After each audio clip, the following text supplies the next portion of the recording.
The blood in the sand, the battlefield was silent. Dust hung in the air like smoke after a fire. Bodies, both human and alien, lay still across the desert floor. Metal armor cracked, weapons burned cold. Nothing moved, except for one man. Cade, a human soldier, walked slowly between the wreckage.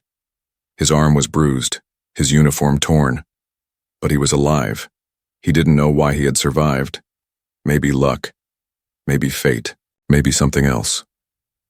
As he walked, something strange caught his eye. Bright blue blood running through the sand like a trail. It was fresh. He crouched beside it, frowning. "This isn't human," he whispered. The blood shimmered in the sunlight. Alien blood. And it was leading somewhere. Cade stood up. Carefully he followed the trail, his boots sinking into the hot sand. He walked for minutes. Then more. The blood grew thicker. Darker. Then he found her. Half buried under a broken piece of alien steel, a figure was curled up, weak and unmoving. Her skin was pale silver, her long hair tangled and wet with her own blood. Jewelry made of stars hung from her neck, cracked and bent. She was wearing something that looked like royal armor, but it was torn apart. Cade's heart pounded. "A queen," he muttered. She moved. Just a little. Her eyes, glowing purple, opened slowly. They focused on him.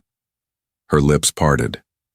She tried to speak, but only a weak whisper came out.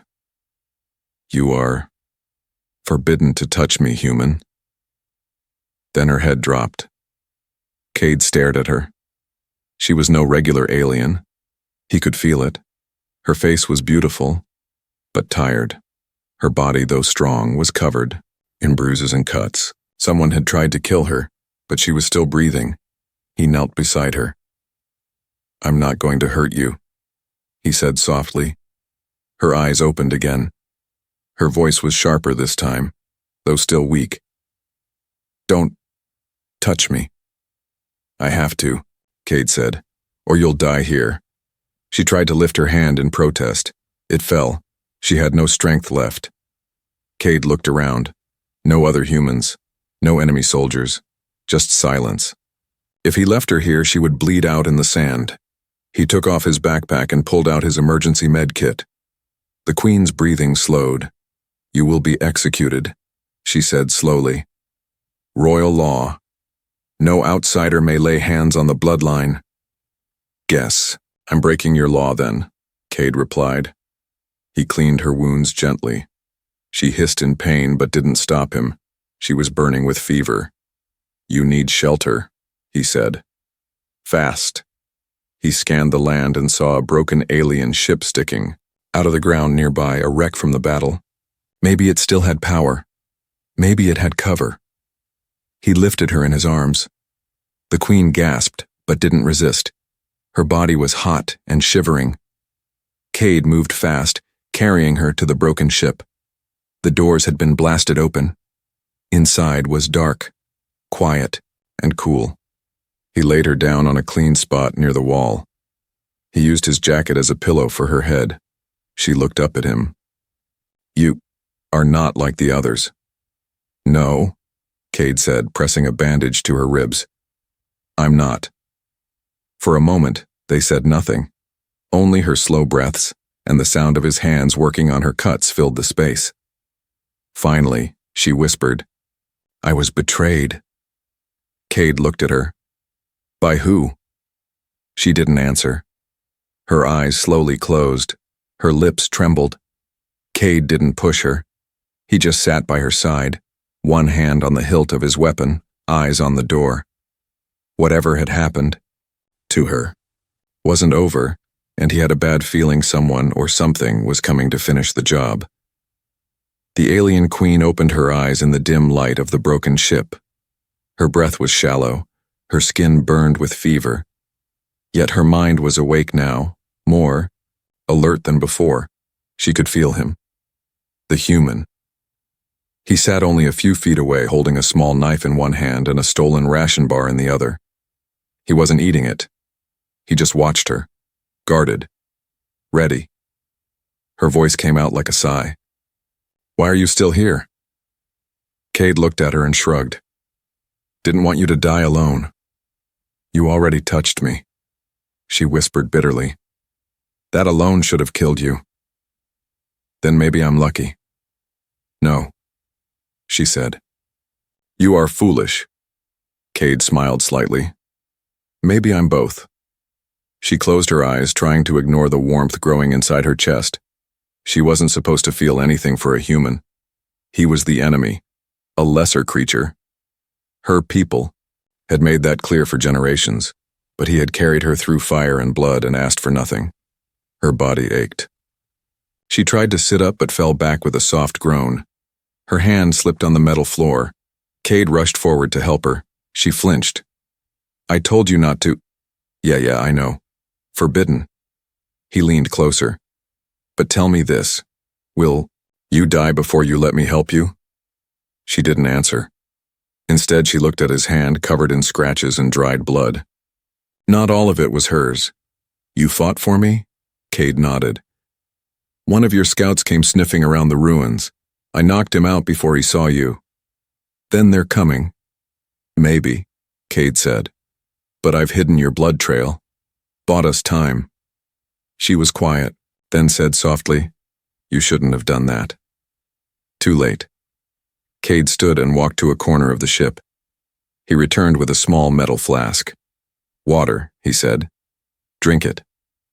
She hesitated. Then she looked into his eyes.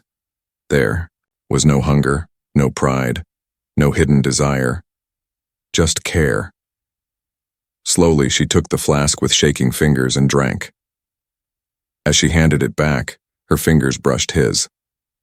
A sharp jolt ran through her body. Her breath caught in her throat. He felt it too. His hand froze. She quickly pulled away. Don't. That was too much. What was that? Our skin, connected, she said. That's a bond touch in my culture. It means something. Like, what? It means... She turned her face. It means we are tied, for life. Cade raised an eyebrow. For life? She nodded. He whistled low. Well, that escalated fast. You don't understand, she whispered, almost afraid. No outsider has ever touched a queen. Not without permission, not without punishment. It's sacred. He sat back, thinking. Then said calmly, I didn't mean to bond. I meant to save. You did both, she said, almost bitterly. And now you're marked. I've been marked before, he said with a sad grin. Comes with the job. The queen studied him. She didn't understand him. Human soldiers were known to burn, to destroy, to conquer. But this man had held her like something precious, and never asked for anything in return. She looked down at her trembling hands. She had always believed her people were stronger, wiser, more noble. But now, a simple human had given her something no royal had ever dared. Kindness. The moment was broken by a sudden sound outside the wreck. Cade jumped to his feet. His weapon was already in his hand. What is it? The queen asked. He moved to the edge of the broken doorway, peered outside, then turned back to her. Footsteps, he said. More than one. She tried to stand but fell back. Cade moved to catch her, and this time she didn't pull away, their eyes locked. I will protect you, he said. She opened her mouth to argue, but stopped. Then you must know, she said, her voice soft. If they find us together, I will not be the only one hunted. You'll die too. Cade nodded. Better than watching you bleed alone.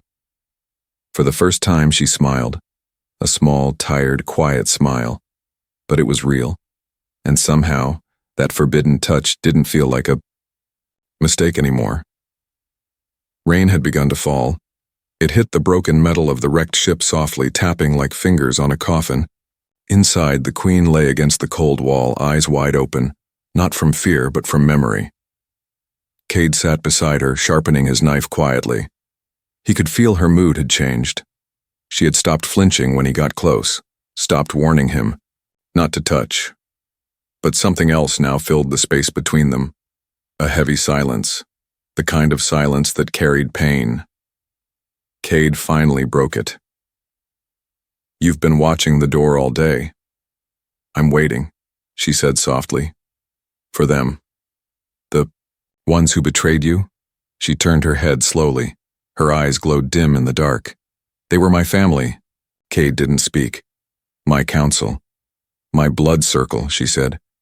"They weren't strangers, they weren't enemies. They were supposed to protect the throne after my father's death. But they tried to kill you," Cade said.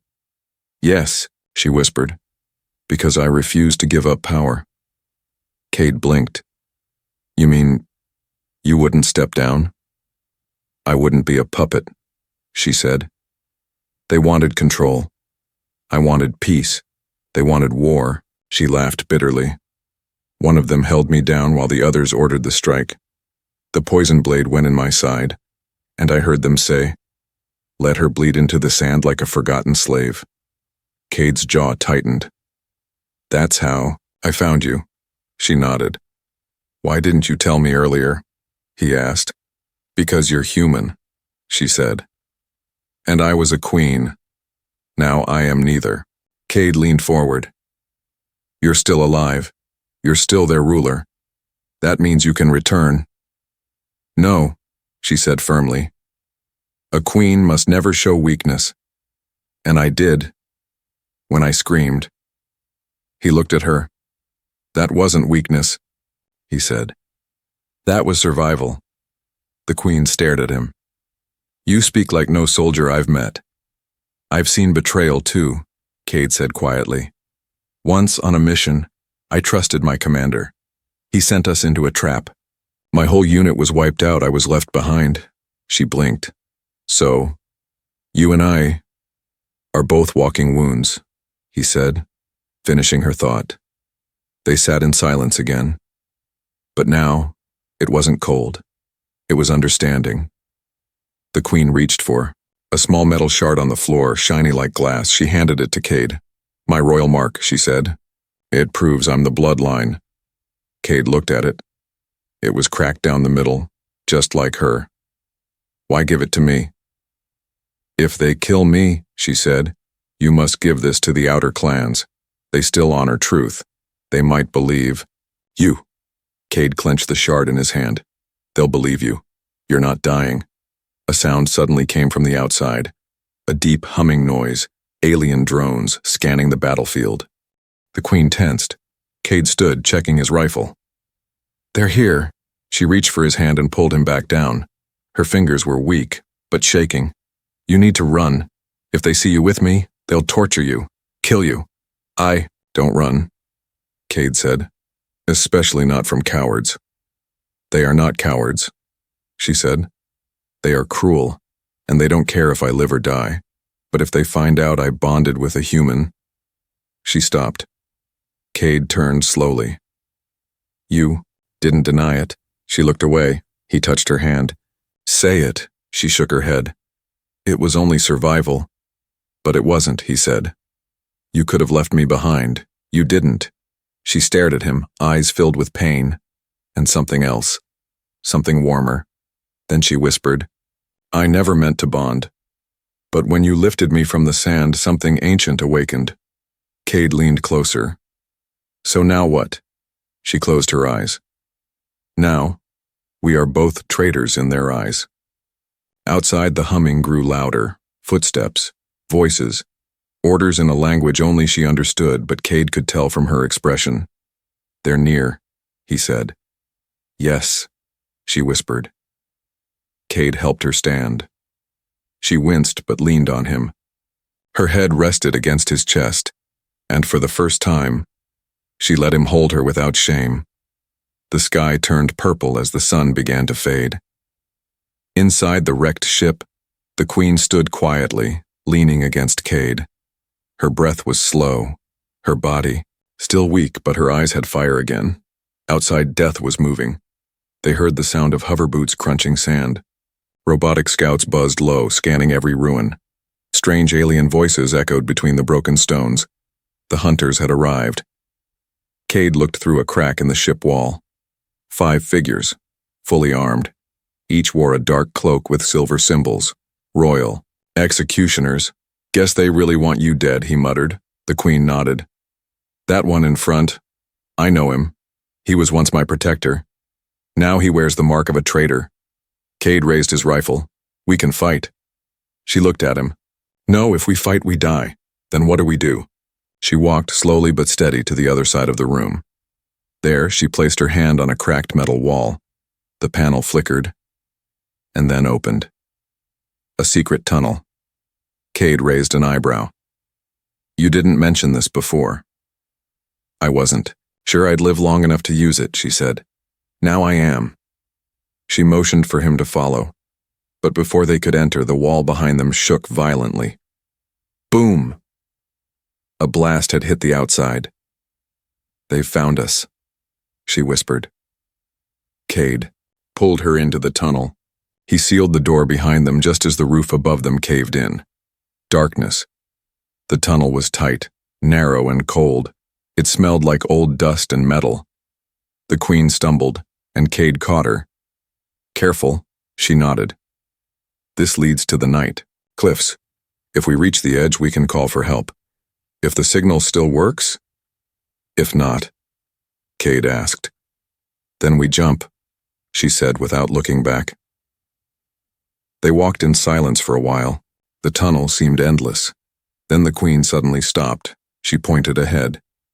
That door. Cade stepped forward and opened it. The wind hit his face like a punch, cold, sharp, and wild. They had reached the outside. But what lay ahead made his blood freeze.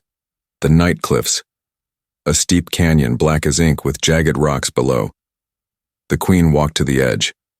Her silver hair flew in the wind. This is where my father used to take me, she said, before he died. Before all this madness. Cade stood beside her. It's beautiful and deadly. She looked at him. Like most queens. He smiled. Like you. Then they both turned. They weren't alone anymore. The executioners stood behind them. Blasters raised, faces hidden.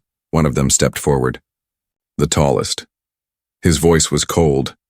Surrender, Your Majesty. You are not fit to rule. The Queen stood tall, though her legs trembled. I am still the bloodline. You bonded with a human. You are broken. Cade stepped forward. She's stronger than any of you cowards. The executioner laughed. And you must be the pet. How sad. You really think she'll protect you? The Queen's voice turned sharp. He protected me when all of you left me for dead. The wind screamed around them. The executioner raised his weapon. Then die with him. But before he could fire, the Queen stepped in front of Cade. No, she shouted. You will not touch him. Everything went still. Even the wind paused. The executioner hesitated. You'd defend a human? I'd defend the only one who treated me like more than a throne. She reached behind her back and pulled a small hidden blade. Cade's eyes widened. You had a weapon this whole time? I was waiting, she said, for the moment when I'd no longer feel alone. With a fierce scream, she threw the blade straight into the executioner's throat. He dropped.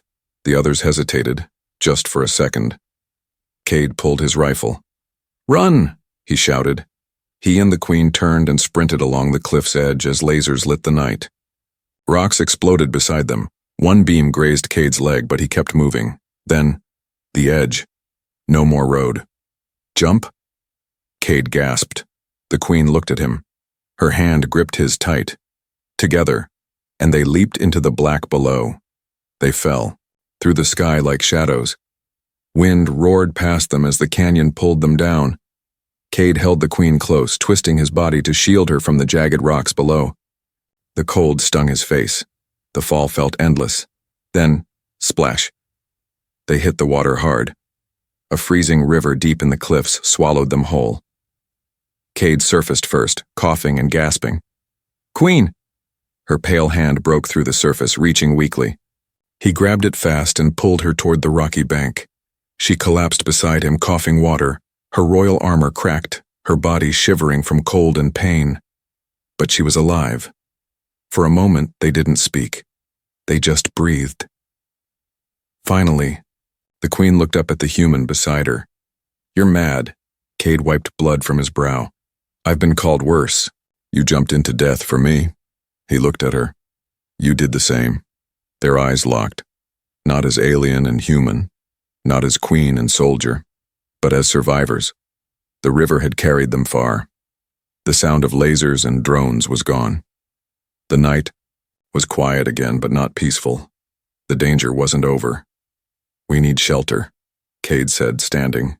His leg was bleeding from the graze earlier. "You can barely stand. I can't run fast, so we hide." The Queen looked around and pointed to a narrow path between the cliffs.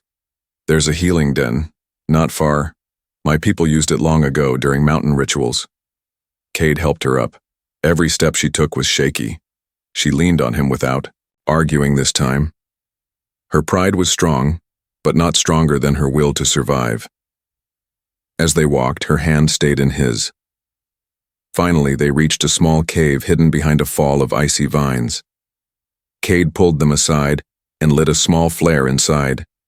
The cave was dry, safe. Old blankets and alien crystals lined the walls. It smelled like herbs and ash. "Better than freezing out there," Cade said. The Queen sat down slowly. "This place was once sacred to my ancestors." He looked around. "They left it behind." She nodded. "Like they left me." Cade removed his jacket and placed it over her.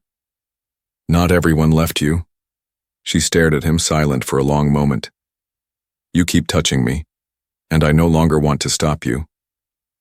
He smiled softly. "I was never afraid of your laws." "But I was," she whispered, "because I knew. Once a bond is made, it cannot be broken."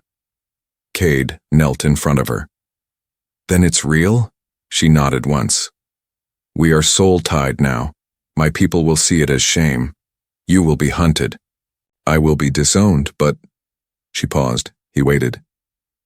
"But I don't want to undo it," she said. Cade's heart pounded. "Neither do I." She reached forward, slow, unsure, and touched his chest with her hand. "You are not just human. You are mine now, and I am yours." They sat like that in the quiet cave, their hands touching, their wounds glowing gently from shared warmth. A strange peace filled the air, but peace never lasted long.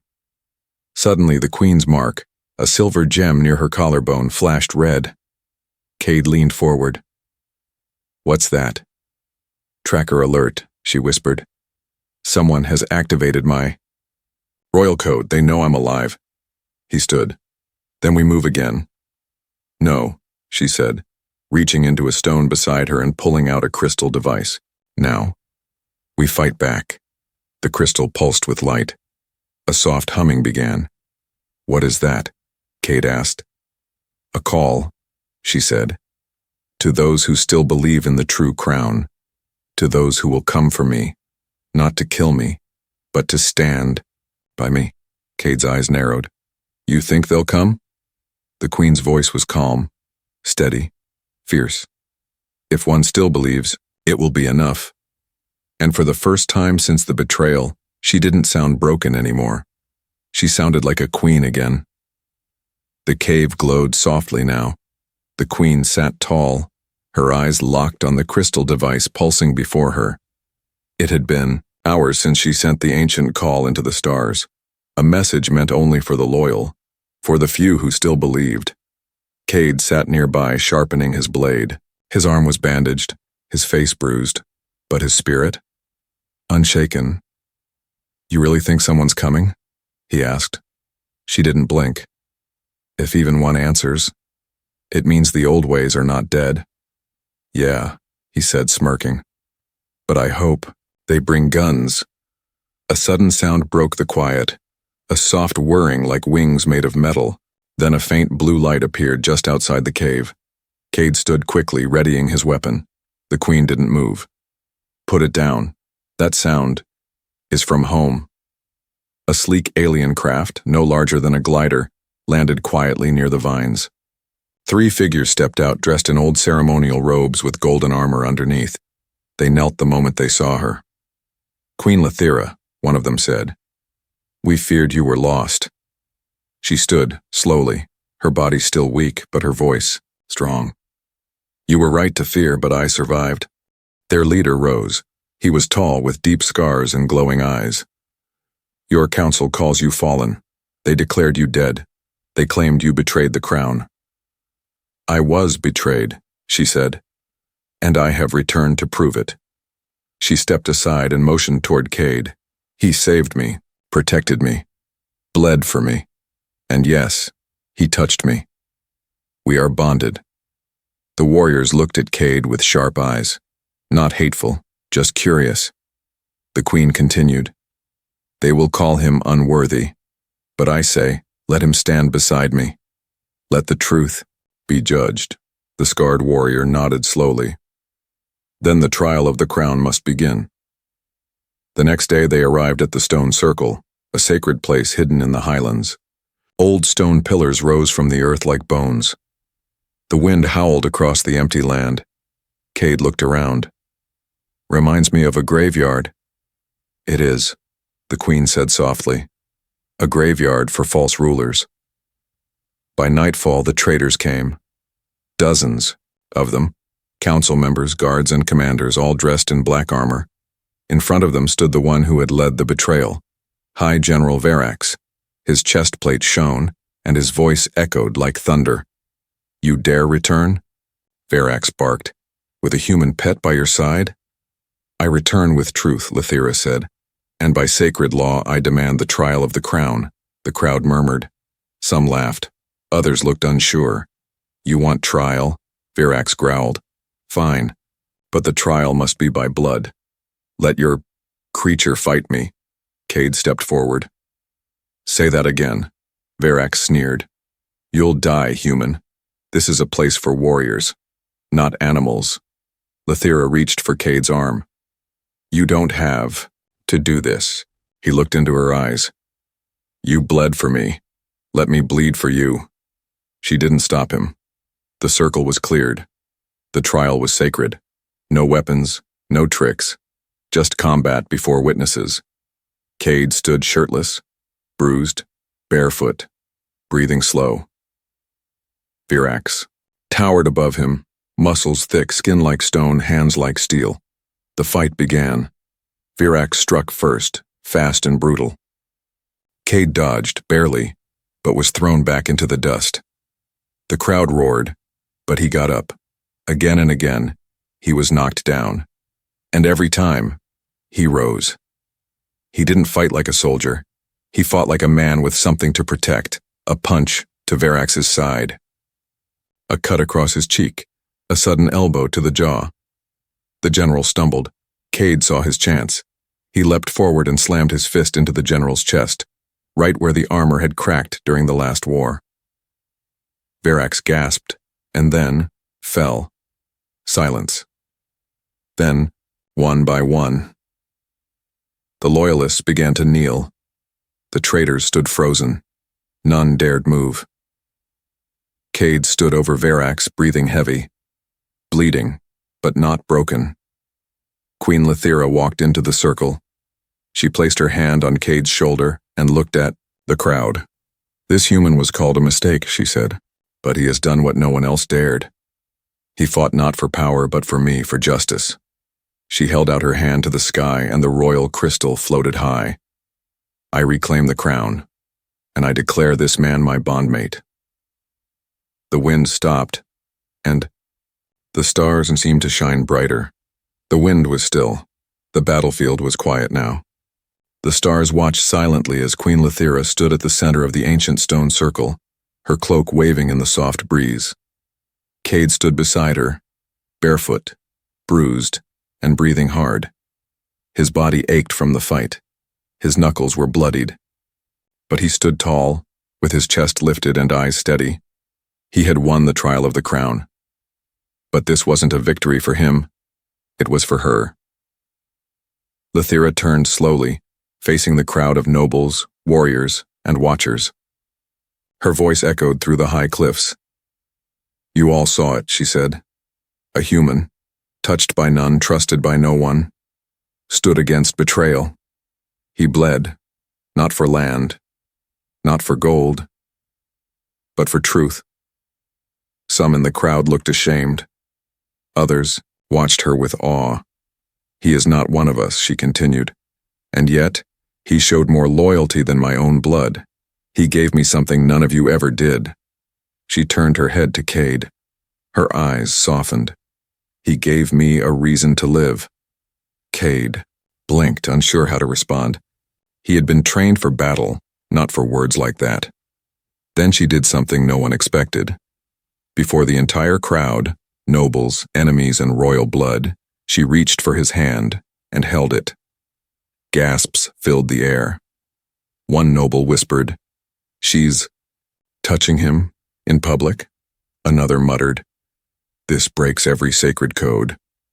But the queen's voice rose again, clear and proud. "Let them speak," she said.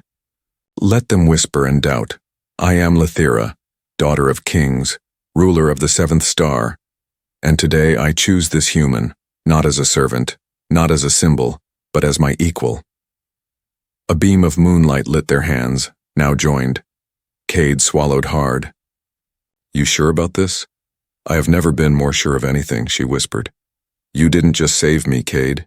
You reminded me who I was." He looked down at her soft fingers wrapped around his scarred hand. "You gave me a title I never expected," he said. "Not warrior, not hero."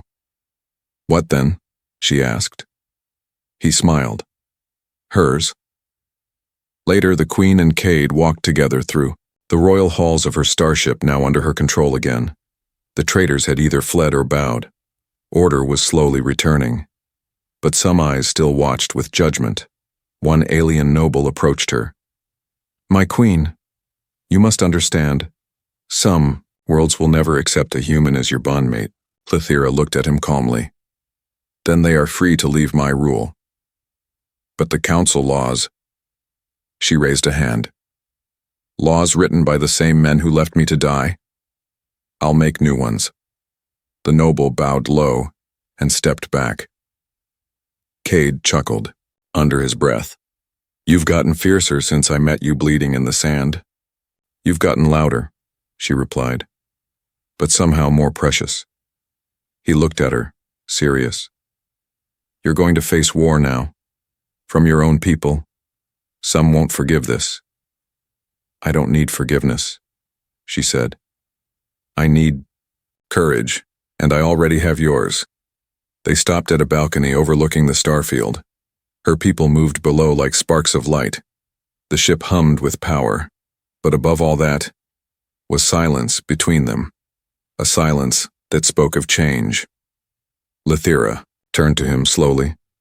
"I once told you not to touch me," she said softly. "I remember," he replied. "It almost scared me off." "And now?" she asked.